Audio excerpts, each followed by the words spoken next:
It is a challenge to say the very but least. it makes your market so small. Yeah, this is the best time, I think, to purchase. People need to be problem aware. Exactly. And So, what's going on in the market, Greg Parker? oh boy. Um, yeah, there's a lot. Or not a lot. I guess it depends how you look at it. But what I figured we'd do today is just pull a couple of these headlines, and I want to get your opinion, and I will share my opinion on some of these things that we're seeing. Um, Let me just pick something interesting. So, tenants and renters. So, they're talking about rent-free months and gift cards and all sorts of perks for tenants. Landlords, I guess predominantly investor landlords, are now panicking because they can't carry their units because either rents are down or they can't find good tenants to put in them, which from a year ago seems like a whole 180-degree turn, does it not? It absolutely does. Live example last year, this time last year was about May 2024. I rented a property in Mississauga, very close to the highway and Square One for 2450, a one bedroom, one bathroom in an older building for 2450 plus utilities, parking spot and locker. The tenant left this year and we have to go rent it again because these are investor clients. Um, and I put it, well, the landlord requested 2350. We since lowered it to 2200 and finally got a renter after 50 some odd days on the market. So it's rough out there. It's very, very different market from even last year at this time. Hmm. 2 years ago, I was renting a unit at Bailey for 3,000, two-bedroom plus den, two bathrooms, Yep. split layout, brand new building, 3,000 a month plus utilities. And this year we put it at 2,850 and nothing, crickets. And now it's at 2,700. Hmm. Okay. So clearly a shift. Um, Yes, absolutely. And these are not the micro condos that the investors have purchased. These condos have a significant square footage okay. compared to the micro condos that were renting downtown Toronto for an astronomical amount. And when you saw a condo that you wanted, you were in competition. Yeah. And that's not happening anymore. Yeah. So, Well, yeah. I think people are learning to sort of or being forced to scale back, right? So, I mean, a large what would a bigger unit be that you're referring to? Two plus one, or even the Yeah, old two plus Tridel one. 3 bedrooms? Like Yeah. those are really tough to move Mm-hmm. um, because A, they're price prohibitive, right? Like you got to cover the costs and the maintenance fees and everything else wrapped into the rent, and that is just ridiculous. It's through the roof, right? Right. Like the one plus 10, those kind of units, there's just too many of them now.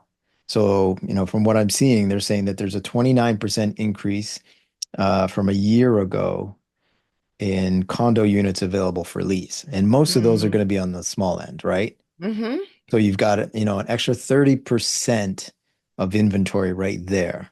And then I Right. read another headline over the weekend that said that, in terms of condo inventory, we're sitting at sort of 3x the normal volume.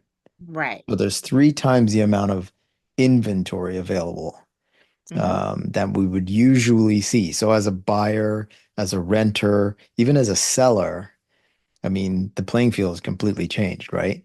Absolutely. Absolutely.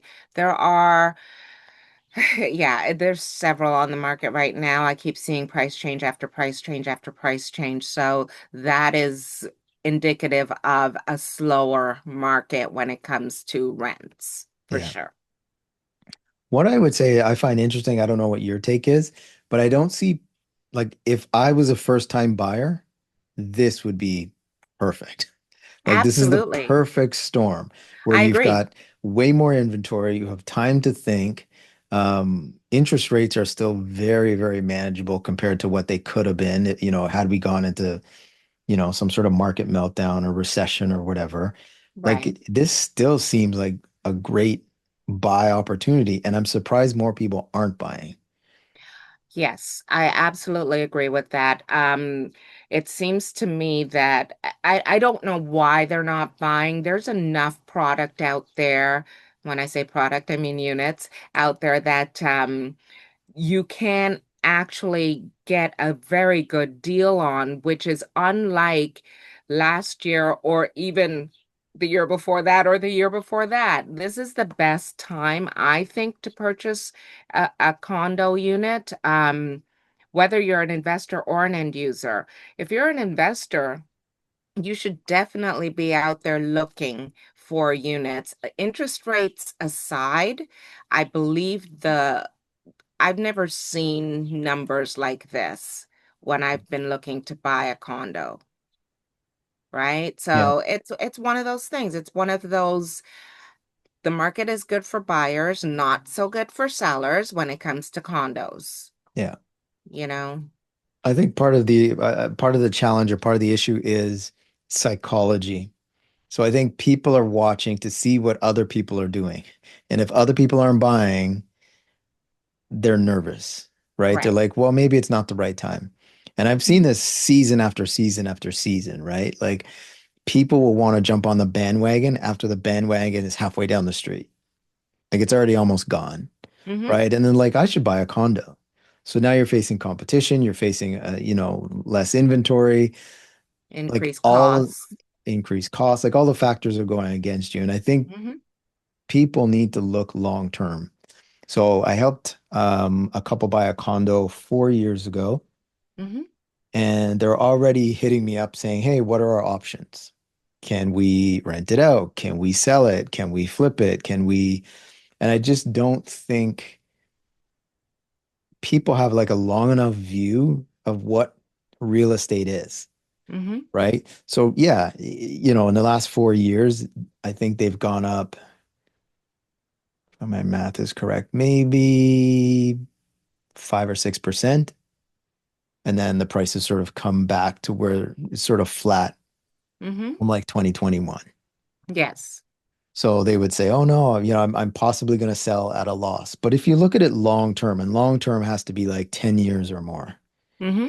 they're going to make their money back, Mm-hmm. right? So, but you have to wait for the right sort of moments in those cycles. It's not a straight line. Right. So I think we're dealing with anomalies right now, but when those anomalies are gone, so once you get to like, so the 2 year mark with Trump and people get a sense of, is this going to be continuing or Right. is he going Is to it be the norm? Yeah. right? Is it the norm? Is he going to be reined in? Like, is there something on the horizon 2 years out? Mm-hmm. Is Canada going to make deals and connections with other countries than, shoring up our sort of businesses and trade? And like people are just waiting on confidence, Right. right? And when that kicks in, it's going to go through the roof.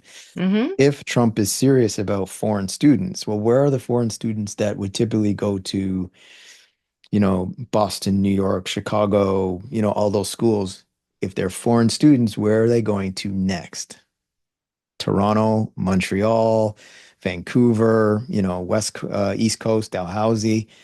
Like we're going to see the benefit of those shortfalls, Right. right? So I think it's a short-term issue, but the Yes. rebound is going to be like quick, and you will not have the ability to time it, Mm-hmm. right? So that bandwagon's going to go. But if you're holding something now, I know it's semi-painful now, but in 2 years, we could be looking at a completely different scenario. Oh, absolutely. In 2 years, well, yes, definitely in 2 years, I believe the market will change to the point where the condos that have come online now, this will be the end. So we're not building any new condos. They're finishing the ones that are in the pipeline and they're going to come online. I believe it's something like I read 3,000 units that will be coming online between this year and next. And that's it for brand new. I've had a couple of instances that I was personally involved with for a condo pre-construction. One was canceled outright. The other one is saying that when they were supposed to start digging in May, they say they're not digging until May 2026. And who knows if that's going to happen? I doubt it. I sincerely doubt it. Spoke with my client who purchased in that development. Now, these are end users. These are not investors, Mm, right? yeah. So they purchased in the complex and they said, you know what? We're going to take our opportunity to exit at this point because they were given two choices. Either you wait until May 2026 or you can choose to exit. And they chose to exit. You know, that I'm seeing a lot of that. But also, like you said, in 2 years, there will be this is all there is on the market, and the prices will start inching up, I believe. Yeah. Well, I don't think they will inch up. I think they will jump up. Okay. That's my take. And I think we always see that in the market, right? Like it's flat or it's slightly down. And I think the media is really to blame in this piece because they take a little bit of data and they turn it upside down and scare people with it. Like, Mm-hmm. oh no, the market is down 34%. Well, that small bit of activity that they're using as their metric are people who have to sell. There Mm-hmm. are people who are already underwater. These are people who have already made other maneuvers. And even when you peel all that back, it's not pricing that's down 34%, it's activity, Mm-hmm. right? And most people who are just, looking at the market from the sidelines, they aren't interpreting it the right way. So, Right. if you had a property that was $1 million, suddenly it's worth $340,000 less. No, it means if you went out, in a usual market and you were able to see 20 properties that fit, your criteria, Mm-hmm. there's 34% less for you to see. That's all Right. it's saying, right? Right. So instead of seeing 20, you're seeing, you know, 16, 16. 15, Yeah, right? exactly. That's what it means. Mm-hmm. It doesn't mean you're getting a deal as a buyer. It doesn't mean you're losing your shirt as a seller. Mm-hmm. And I still see that today, even though the market is a little quieter, I still see that now. There are properties that are taking longer to sell, but if you do your homework, you prepare your property correctly, you price it correctly, you have a full strategy, which is what Mm-hmm. we do, Right. those properties still move. Yes. But if you're going to take the half-ass approach, you're going to languish on the market and you may not sell. It's a question of sell versus not sell, not Right. price. Price is secondary. Price, if you do the correct things, you still get your market price. If Yeah. you don't do the right things, you get no price, Mm-hmm. right? And like you said, they start chasing the market down, Yeah. right? I agree with you. It's one of the situation becomes once it hits the media, everybody is aware of it and it's like doomsday. Oh no, prices are down. The market is down, sorry, 34%. Wow. You have to take that information with a grain of salt. Take the information and individualize, I think that's a word, individualize it, right? Um, okay, condos, there's a ton of them on the market right now. Semi-detached, not so much. Detached, there's a lot, but they are selling. So I believe that when it comes to taking that information from the media, you have to be able to interpret it. If you're not able to interpret it, go to somebody that knows. Yeah. somebody that is aware of the market. I can tell you right now, in my neighborhood that I live in, there is on my street, there are two properties for sale. In my neighborhood, there's something like five or six. But the ones on my street have been on the market for quite some time. There's one in particular I'm thinking of that is over $1 million for a three-bedroom bungalow that has a pool in the back. Beautiful property. It's a little bit dated, Hmm. but it's also a larger lot. Like properties around here are larger lots. If you had put that property into Leslieville, it would have sold just like that. Yeah. A lot of people are looking at location. A lot of people are looking at, well, do they want to be in Scarborough or do they want to be in East York? Do they want to be in trendy Leslieville?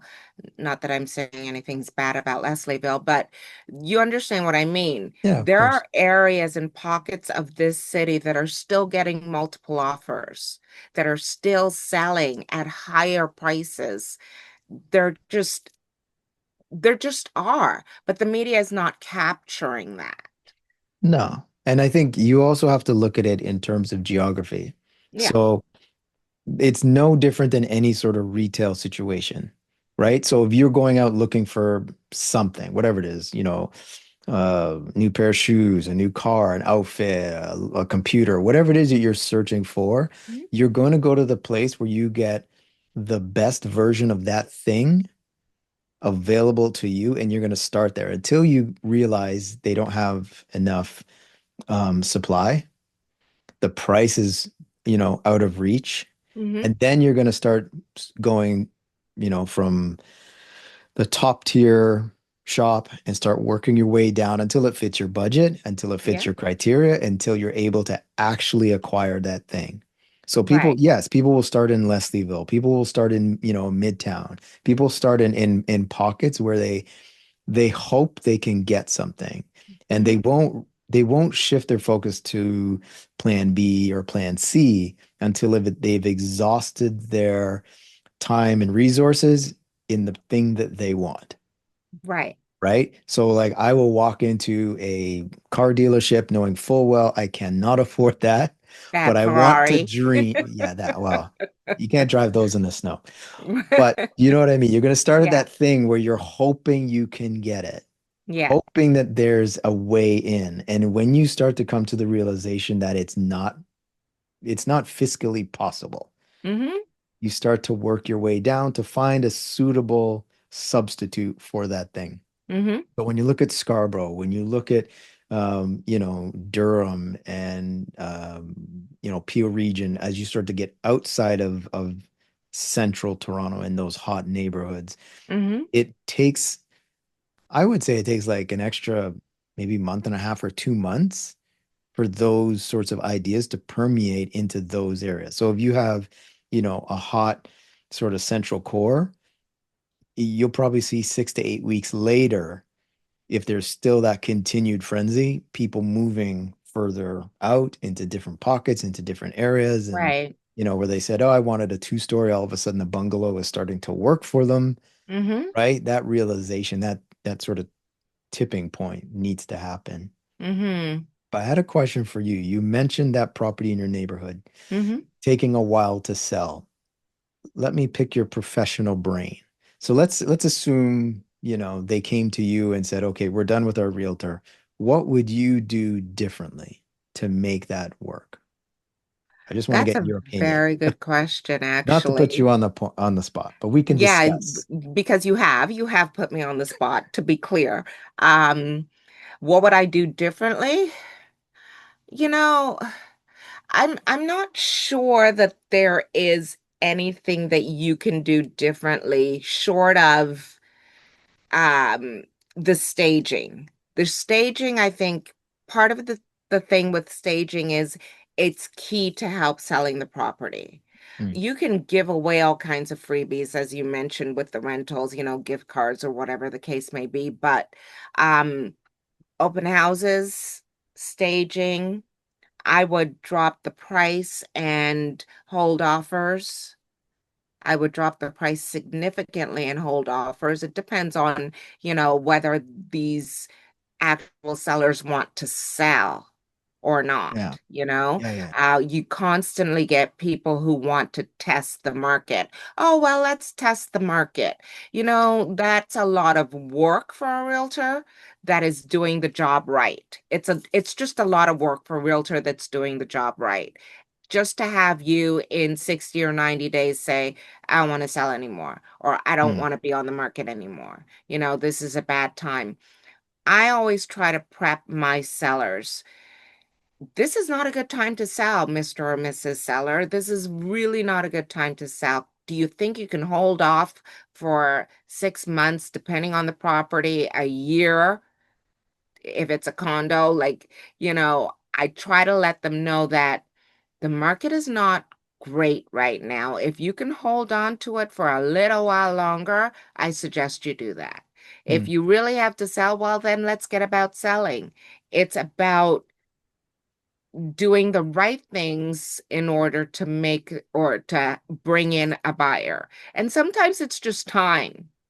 mm. Sometimes it's just time. I remember last year I had a condo on the market, Lakeshore Boulevard area, and oh, it was on the market for 60, 90 days. It was like we kept dropping the price. He really, really wanted to leave, and I kept saying, like, we don't want to give it away, but nobody's coming. No, very few buyers were out last year. It was around August.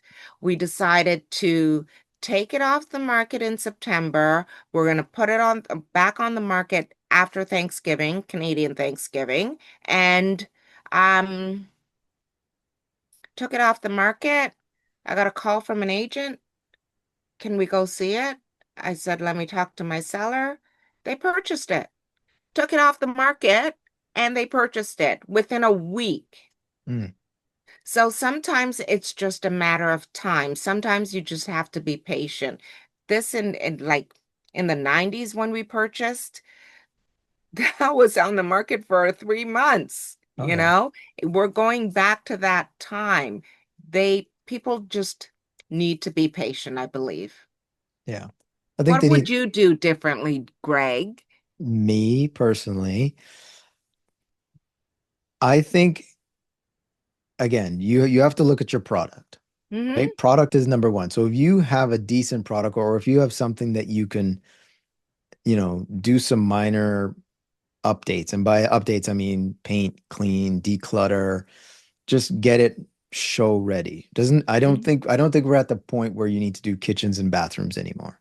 Mm-hmm. I think that's, a long shot. And there's a few reasons for that. One is people are not going to pay you a premium for the work that you do. Number Mm-hmm. two, there's so many choices that no matter what you pick, they may love the bathrooms, but they may hate the kitchen, Right. right? The choice of flooring and paints and everything, they need to be neutral so that people come in and there's nothing for them to complain about, if Mm-hmm. you know what I mean. But the Yeah. minute you come back 3 months after they've purchased and moved in, they've done all the same stupid things that, the last guy did, right? They'll Right. complain they didn't like it, I don't know. And then they'll put up like this pumpkin orange feature wall, or, someone's going to take some, what's that sponging, swooshing class Oh, and make some nobody. weird wall. My mother used to do that. It drove me Nobody crazy. does that anymore. Yeah, do all these old, oh, I love it. I was like, okay, but you wouldn't have paid for it, right? Right. So those sorts of things make it so that it's as available to the greatest number of people, Mm-hmm. not one specific type of person. I think that's part of the issue, especially when you go higher end. People hang on to their ideas because of the price of the material, the uniqueness of this thing, but it makes your market so small. Your target market becomes like that old saying of trying to find a needle in a haystack. And that is the biggest problem. And you'll see that with Right. people who sit on the market saying, no, no, my house is worth it. People will buy it because, and they give you this long laundry list of things that they have done. And especially if it's like a DIY situation, they don't let go of it. Oh, Hmm. I did this and I didn't, no one cares. They're buying your home, right? Right. And what I would do is in terms of pricing is exactly what you said. I would lower the price immensely. And the reason why I would do this is because I want to get attention, right? If you're holding back offers, all of a sudden it's like a Google search, Hmm. right? Like remember when we first had the internet way back in, I don't even remember the year now. It was Oh like, no, I'm too young for that. no, no, don't try that. I don't even remember the year, but it was like 19, I think I had it like 1998 or something. I had internet at home for the Mm, first time, I think. And I remember just the very first day of having it, I think I went to bed at like 4 a.m.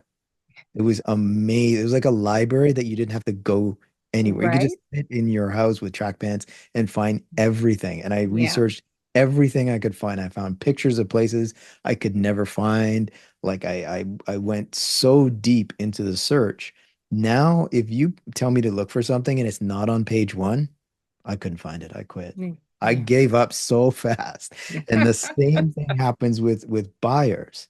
Buyers are exhausted. They're not going through, you know, 87 thumbnails to find your perfect dream home. They want to Hmm. see the top half of page one.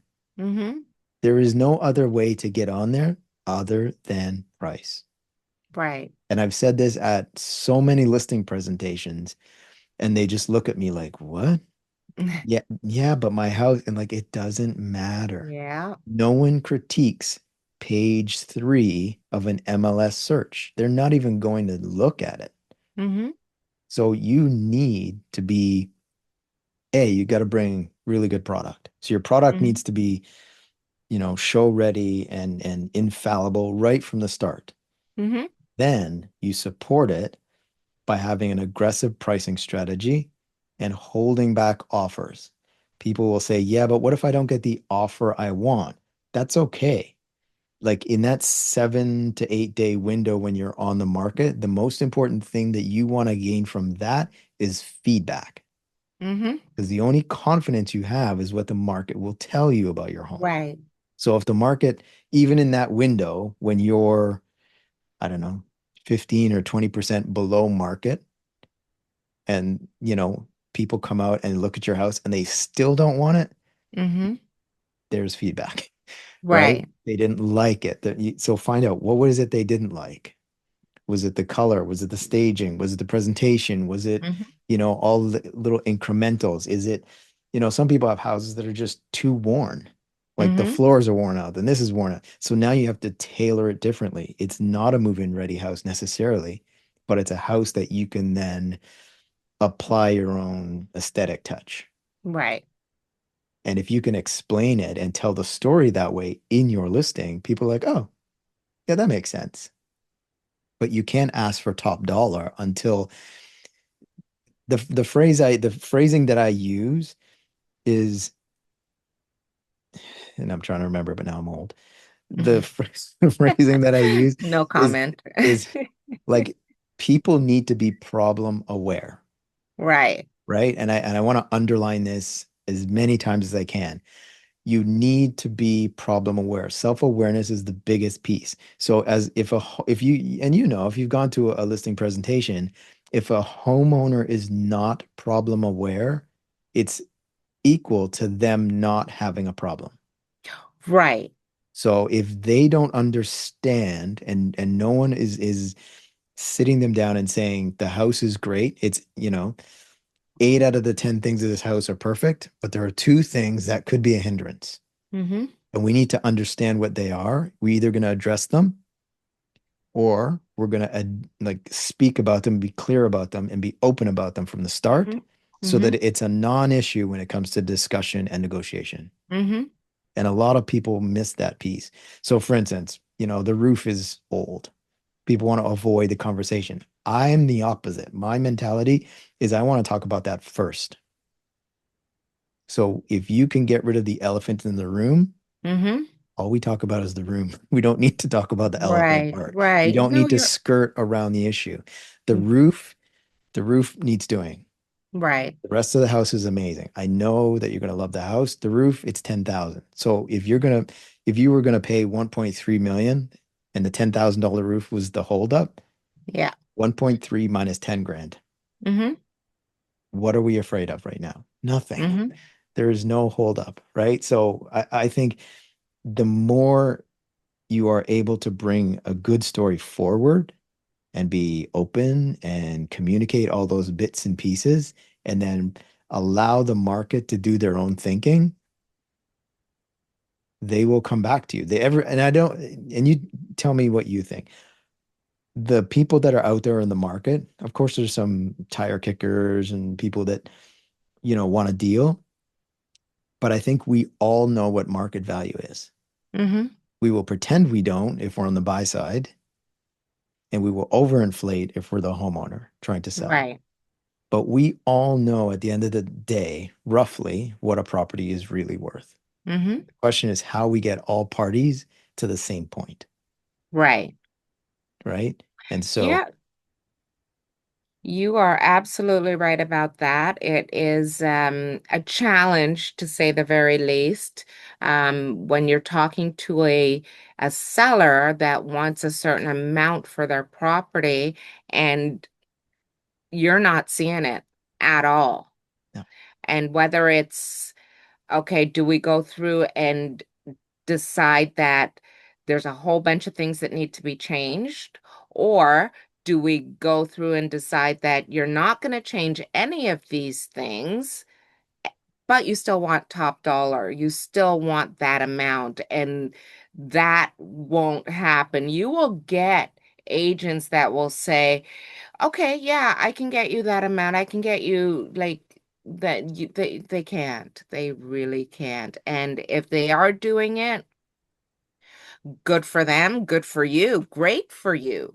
But I have this terrible sinking feeling that it's not on the level that it should be. yeah. That's all I'm gonna say. Well, but you can do your own digging, right? Like when you go through and look, and the public doesn't have the luxury of seeing what we see on our side. But when you start to look at suspended listings, terminated listings, expired listings, Hmm. these are things that did not sell, Hmm. right? Even price changes. So to your point, there are people who will go in and say, I can get you this, I can sell it, don't worry, we can take care of it.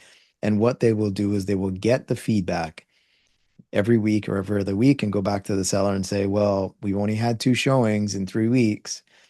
This is what I think. And little by little, they start to break down the confidence of the homeowner until it comes in alignment with that idea that the listing agent originally had, But right? wouldn't it be better just to say it right out? Wouldn't it be better to, like you said, address the elephant in the room right away instead of going through this whole exercise Well, you're of polite. nothingness? Huh? You're polite. Exercise. I would have called like a dog and pony show, bait and switch, call it whatever you Right? want. Bait and Yeah. switch. I like that one. But again, you have to think about why agents would do that. So again, when you hire someone as an agent, in theory, you're partnering together. Yes, And I think a lot of absolutely. these people forget this idea. They're trying to dominate the agent or the agent's trying to dominate them. Mm-hmm. So psychologically, you're already off to a bad start, right? That's not going to work. The reason why a lot of these agents do it is because they don't have the ability to discuss those ideas up front confidently and clearly, and they're afraid that they'll lose a client or a deal. So they'll Mm-hmm. say anything that, the opposite side wants to hear. And then little by little, week after week, make up an excuse for why it didn't work or why it didn't sell or why there aren't showings. And they'll blame all the external factors. Right. The reality is those external factors exist. They existed before and they exist for everybody, Mm-hmm. right? So, I remember when I was a kid playing sports and all the rest of it, and I, complained to my dad, which unfortunately was my coach. And like, but it's cold, it's wet, there's mud. And it's like, yeah, but it's the same for everybody on the Right. field. When he told me that, I was like, okay. Like complaints gone, right? Right. So it's windy, it's cold, I'm soaking wet, but so is everybody else. And then it clicked. It's more the war of attrition. Mm-hmm. If everybody's dealing with the same factors, how can you be more proficient and more successful in those conditions? Mm-hmm. It doesn't mean you're going to be perfect, but you're going to be better than the other people. And Right. when you learn to be better than the other listings, you almost want other listings on the market because it makes you look better, Mm-hmm. right? You can't, and I've said this to young players. So I played a lot of sports. I said Mm-hmm. this to young players who would come onto the team later, and they would, we would always win, and they would, showboat and make fun of the opposite team and da da da da da. And I had to pull a few of them to the side, and I don't think I would have done this as a younger person, but as an older player, express to them the value of the other team continuing to show up year after year, basically knowing they were going to get beat by us. Right. A winner cannot exist without a loser. Right. And I think that sort of interworking is important to understand. You can't brag and boast. You can't do any of those other things unless everybody else shows up. You can't Mm-hmm. sell your property unless the buyers show up.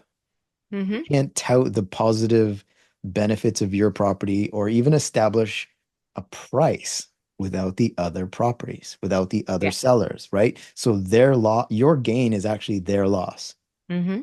right? So you're taking let's just say in your neighborhood, there's 10 other listings, they're all struggling, but people are searching on MLS and trying to figure out, like, God, what are all these properties? What are these prices? What are these agents doing? And then you bring your property to market and you've ticked all the right boxes.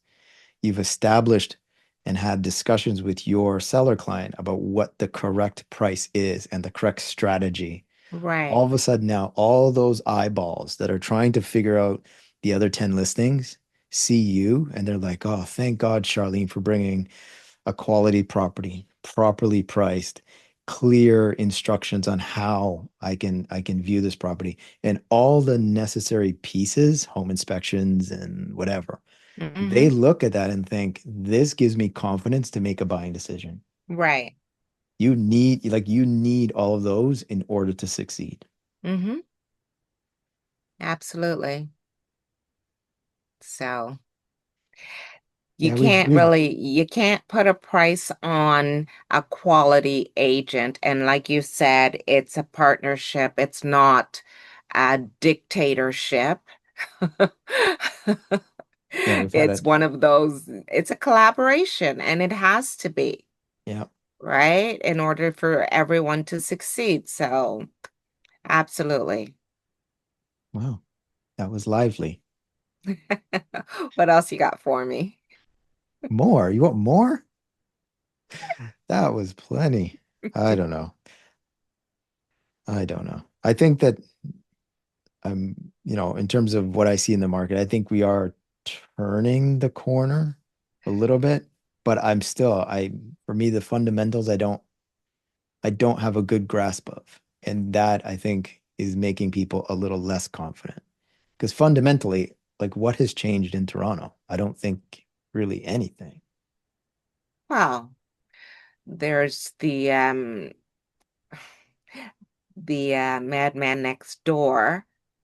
Tariffs no, tariffs yes, tariffs no, tariffs yes. So there's that will definitely affect the market. The last interest rate decision announcement was last week Wednesday. At this point, it was like everyone was expecting a rate drop. Worst kept secret over the weekend. The media let it go. There will not be a rate drop. Oh my And God. so said, so done. No rate drop. So now we have to wait until the end of July, the next announcement. I believe it's the 30th, 6 weeks, so that we may get a rate drop. Maybe. But again, go back to the fundamentals. Does it make a difference? And I think for some people, psychologically, it makes a difference. right. I think for some Psychologically, people as well, not just like condo sellers, if you're in the market to sell the condo, I think it makes a difference to them because it might bring buyers out. We are what? We're in June now. The summer season is starting very, very shortly, and it looks, well, the way it normally looks in the summertime is that people take vacation. They're not out looking for homes as much as they were in the spring. So Yeah. we already know spring market was not great in terms of buyers. So what are we expecting for summer? Even less than great? No, this is where I will disagree with you. Okay, cool. I think every year has seasons, obviously the four seasons that we know of. But in terms of real estate, I think you do have those sort of peaks and valleys and whatever. And those move along that 365-day line.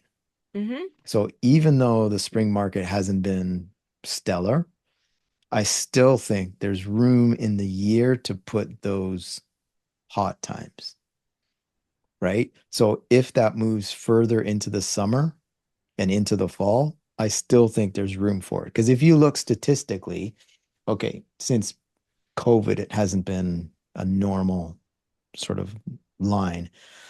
But leading up to COVID, even though like we used to, what was it like 2017 or so was sort of the peak, Hmm. 2018, the spring market was starting like what, the second or third week of January.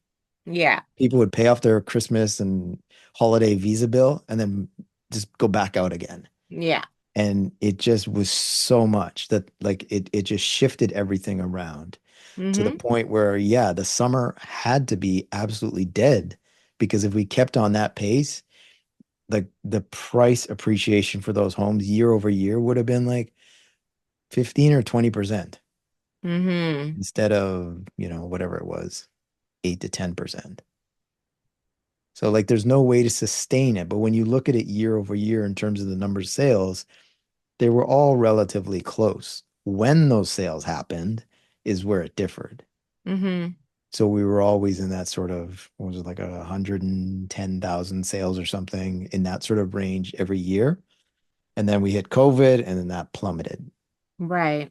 right? And so we're sort of seeing the remnants of all of that. But I still think, going back to what I said before, fundamentally, Toronto and I guess GTA has not changed a lot, Hmm. right? So yes, there are external factors, but internally in the GTA, it's not a lot. There's, the developers are pulling out of um, pre-planned projects, but why are they doing that? I think they're pulling out because they can, right? Like, so, especially if it's a multi-phase development, they use each phase to finance the next one. Right. And I know in my neighborhood, there's a huge developer that just bailed out of a project, but the city still owns the land. Hmm.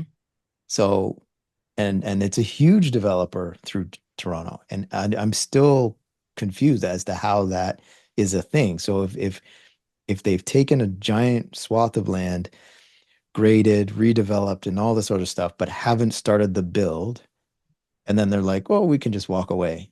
No harm, no foul." So the city is left with, I don't even know how to describe this property anymore because it's been sort of halfway sort of prepped. So, I mean, the next Right. guy that comes along, if someone comes along, is going to have twice as much work to do to get it back to what was supposed to be done.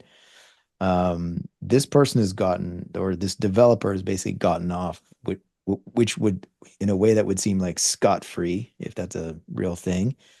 The people that had made deposits and had sort of sat for 12 months have just been given their money back and said, bye-bye, see you later, and been kicked to the curb.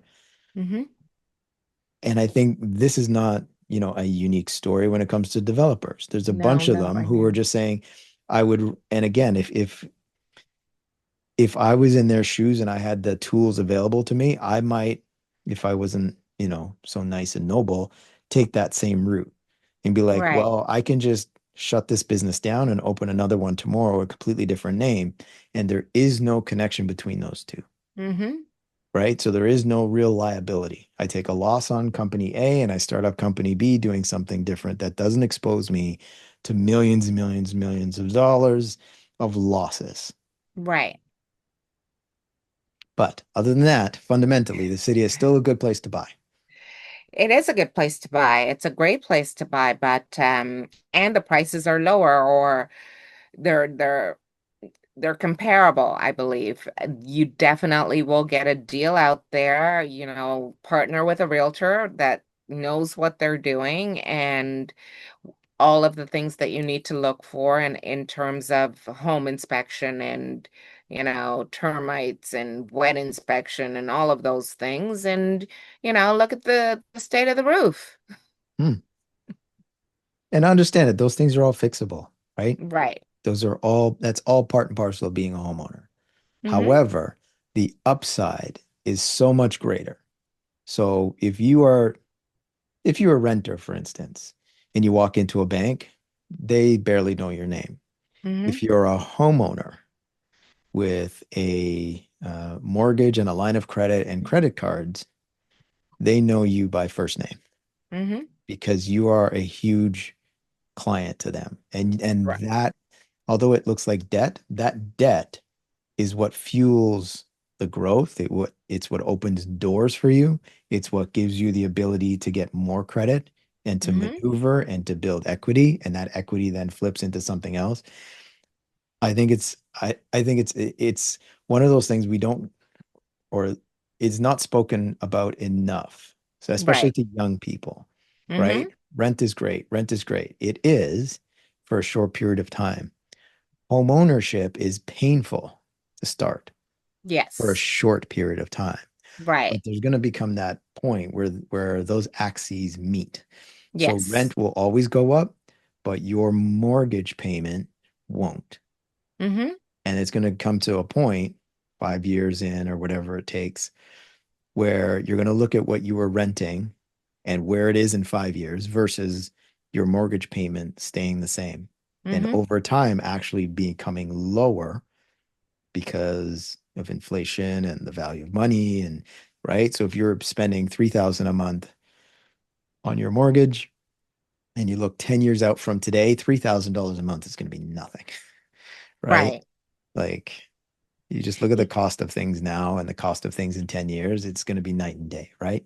Right. You're absolutely right, especially when it comes to renting. Yes, young people want to rent, and then, you hear about things where, oh, a young person would say, I can't afford to buy in this city, but have you tried? And adjust your expectations instead of a house in Rosedale, which we know you can't afford, not even us older folks, right, Greg, can afford that. Um, adjust your expectations. Maybe start off with a small junior condo and then work your way up from there. Everybody has to start somewhere. The news keeps saying, oh, young people are worried they can't afford to buy, they can never afford to buy. What are they looking for? Start outside of the city. There's Hamilton, there's Burlington, rent those properties. Have your rental in the city if that's what you want to do, but at least you've entered the market. And once you've entered the market, I keep telling people, once you've entered the market, and whether you say this is not for me, if you say this is not for me, I will never ever buy again, fine, exit the market. But if you say you want to put your condo or whatever, you want to move up, but you're going to rent for a year, never, ever do that. It's harder to get back in 2 years than it is to stay in it. Trust me on that. Yeah. Plus, It's you're gonna spend all your money. yeah. Well, there's a reason why they call it the rental trap, right? Right. It's very hard to get out of. One is because it's so comfortable. So you have a fixed amount, no worries, but in the background, you're losing time and opportunity by not being in the ownership game. Hmm. You can never time the exit or the end of your lease with finding a property that's going to suit you. Mm-hmm. So you end up either continuing month to month, releasing, or going to find a whole new place to rent all over again.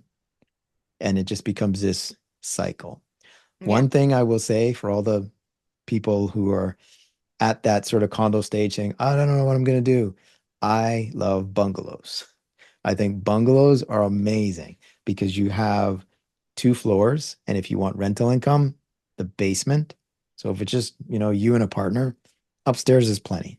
It's usually Mm-hmm. 2 to 3 bedrooms, bathroom, kitchen, living space, um, driveway, front yard, backyard. Way more space than your condo. Mm-hmm. You have the added bonus of the basement, which was almost the same footprint, and you could rent that out for, well, decent money. And that covers your payments, a lot of Yeah. your payments. And if young people took that road versus I'm going to save after tax dollars, for the next whatever, 2 years, 3 years, whatever. It, it's a nice idea, but it doesn't add up. And Mm-hmm. and I, and not to drag it on, but these are the very simple reasons why.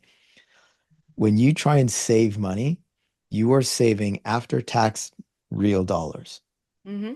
So if you said I wanted to save $1,000 a month, you'd have to work backwards, which means you would probably have to make, I don't know, before tax, what would you have to make? Like 1,400, 1,500 thereabouts Yeah, it's in about order to 40%.